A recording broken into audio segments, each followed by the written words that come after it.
Kasisi ko, ayan. Alam mo niyo po, gamot talaga ito. Gamot sa abnormal na pagrila o pagtikil ng regla, yung layag sa Bisaya. Dito po, magstay lang po kayo sa akin para turuan ko kayo kung paano. At alam niyo po, sisi, proven and tested ko na po ito. Unang-una, kukuha tayo ng 3 talbos ng sambong. 3 talbos.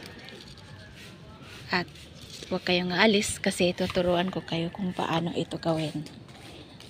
Itong 3 sambong. Okay. Hugasan po natin ng maigi ang 3 talbos. Pasensya na po ha. Yung pangit yung lababo namin.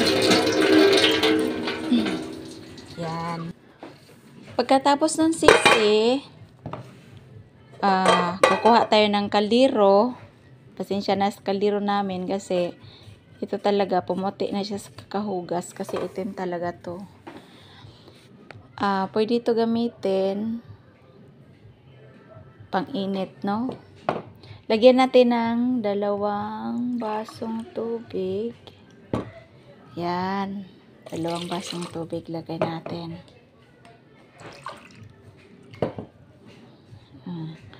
Tapos, pakuluan ito ng yan. Pakuluan natin yan ng 10 minuto. Ayun.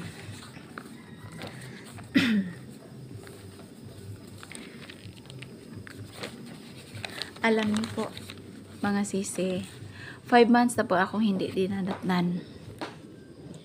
Wala na talagang regla. Nagtaka ako kasi hindi ko pa naman time na para menopause po. Kasi 38 years old pa po ako.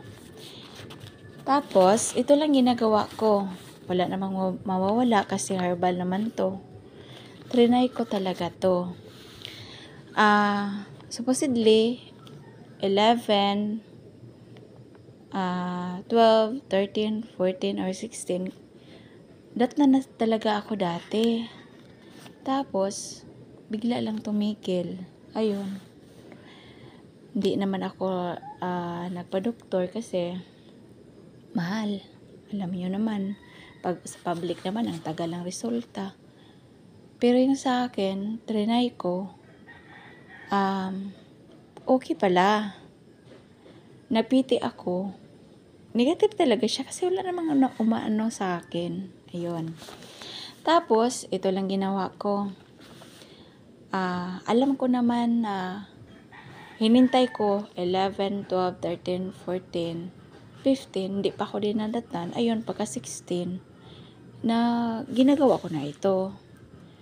3 araw, alam niyo po ba ang resulta? 3 araw, ayun na, bumalik na yung regla ko. Unang ginawa ko nung una kumuha ko ng 3 talbos ng sambong, tapos pinakuluan ko siya, nilagyan ko ng 2 baso, yung pinakuluan ko siya ng 10 minutes. Pagkatapos ng 10 minutes, hayaan ko lang siya sa kaldero na lumamig. Before ako matulog, inumin ko yung 1 baso, tsaka yung 1 baso naman, yung tira, para sa kinabukasan, yung hindi pa ako makain. Ayun. Sa loob ng 3 araw, maniwala kayo sa hindi, nirerigla talaga ako. Ayun. Tinigil ko na kasi andito na yung regla ko. Ayan, kumukulo na siya. Hintayin natin siya ng 10 minutes. Tapos, ayun mga kasisi, hayaan lang natin siya kasi hindi pa naman nag 10 minutes. Kailangan natin gawin to 3 p.m. or 4 p.m. kasi kailangan pa naman natin tong palamigin. Inumin kasi to natin bago tayo matulog. Okay, ayun.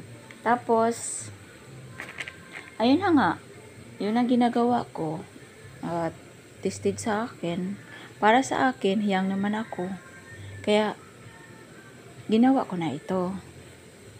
Pero, ano lang po, paalala lang po, kailangan talaga magpa-check up sa doktor. Kasi hindi naman natin alam kung ano talaga, kung anong meron sa atin. Kailangan talaga may check up sa doktor. Kaya ayun, sa akin, dinadat na naman ako. So, hindi na ako pumunta ng doktor. Okay, ginawa ko to buwan-buwan kapag hindi ako dadatnan. Pero, ayun, regular naman ang regla ko. Nag-stop na ako. Kaya ngayon, thank you guys sa panonood. Maraming salamat po na na-share ko po itong kaalaman ko dahil gusto ko po talaga makatulong. Maraming salamat po. Bye-bye. God bless po.